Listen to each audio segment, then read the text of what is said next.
Attorney, sorry, last question. Totoo bang hindi direkta binigay yung mga luggages sa mga taong involved? Kasi wala daw direct na pagbigay doon sa mismong taong inaakusahan na pinagbigyan ng mga politicians. Yung iba, pero yung iba, personal. Halimbawa, si Secretary Pangandaman.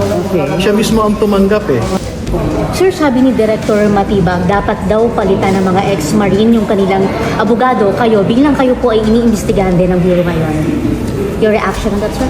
Naku, sinabi ba yun ni Director Matibag? Kasi kung i-quote kita, kung sinabi niya yun, para siyang nagtatanga-tangahan. Hindi niya alam ang batas, hindi niya alam ang regulasyon. NBI Director na si Attorney Melvin Matibag, walang takot na sinupalpal ng abogado ng mga ex-marines na si Attorney Lily Baligon. Welcome back to Kaakibat TV. Matapos nga ang ilang araw ay muling nagtungo sa NBI ngayong araw ang 18 na dating miyembro ng Philippine Marines na mga dating security aid ni dating Congressman Zaldico. Ang pagbalik nga nila sa NBI ngayong araw ay para sa pagpapatuloy ng investigasyon na kaugnay ng umano'y pagdadala nila ng kickback sa ilang opisyalis ng pamahalaan na kung saan isa-isang sinagot ng abogado ng mga dating sundalo na si Attorney Baligon ang tanong ng mga reporters. Yung contract of employment, no? Mga screenshot ng mga chats nila, no?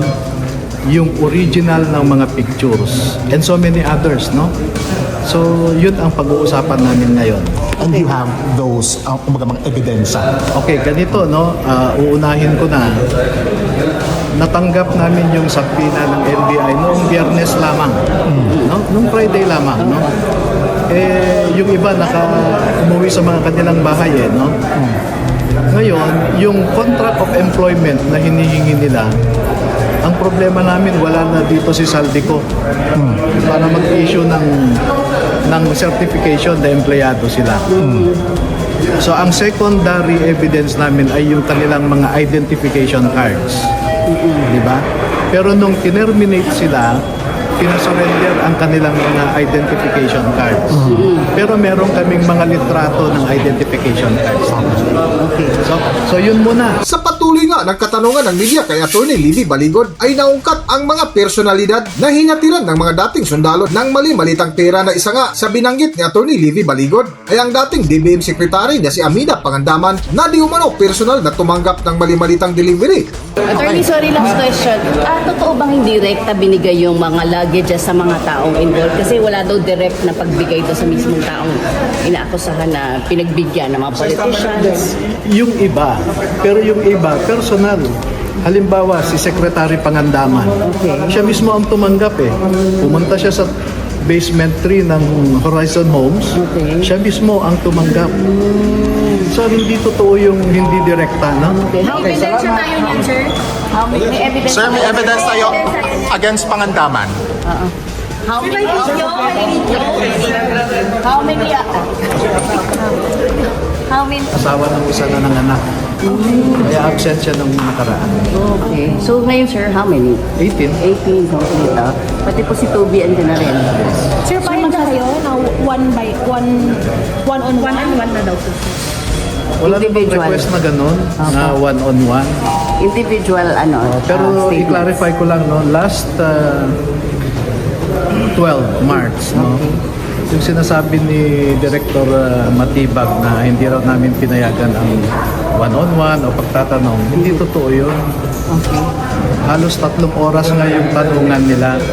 Yung sinasabi ni Attorney Topacio applied only to his own client, si dating Congressman Mike Defensor, na tinanggihan nila yung isa-isa.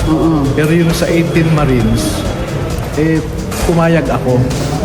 Kasi wala naman tayong itatago. So, almost 3 hours yun na tanungan nila. Background check lang daw, sir, nangyari nung personal nakaraan, circumstances kaya lang daw, sir. yung pagharap ng mga ex-marine. Hindi, ang question ko kasi yung subpoena.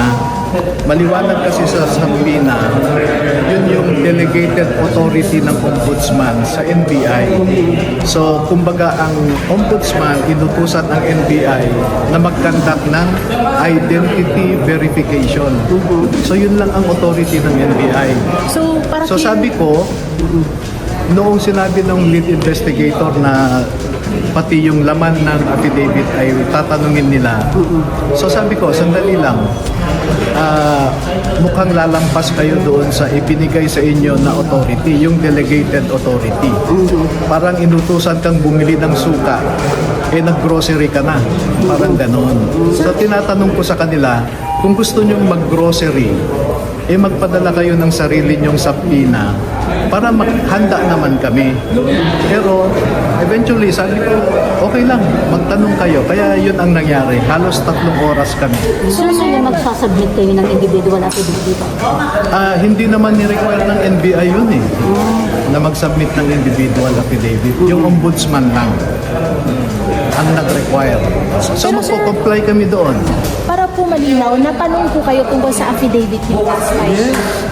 Yes, noong March 12, nagtanong sila sa laman ng affidavit. Bukod dito ay natanong din ng media ang di umano'y pahayag ng NBI Director na si Atty. Melvin Matibag na dapat di umano palitan na ng mga ex-marines ang kanilang abogado dahil kasama di umano ito sa investigahan. Nasagot nga ni Atty. Livy Baligod kay NBI Director Melvin Matibag ay para siyang nagtanga-tangahan.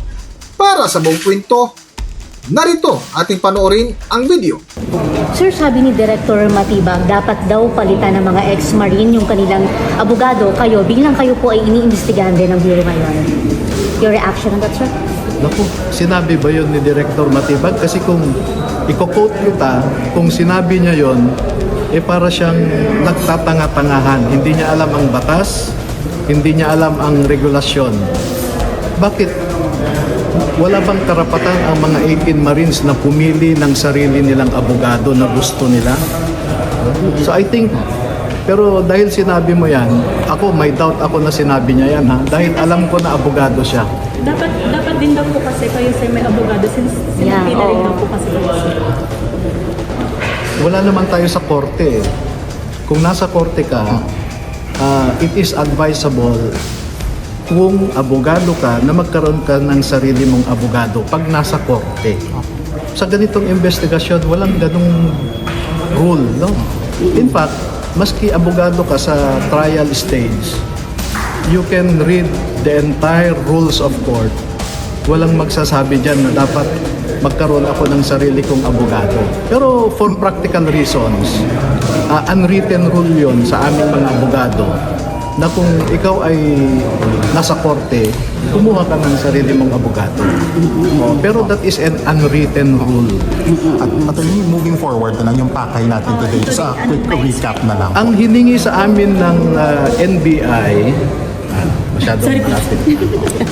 Hanggang dito na lang muna ang ating video at kung nagustuhan nyo, huwag kalimutan mag-subscribe at pindutin nyo na rin ang notification bell para ma-notify kayo sa ating susunod na video. Maraming salamat!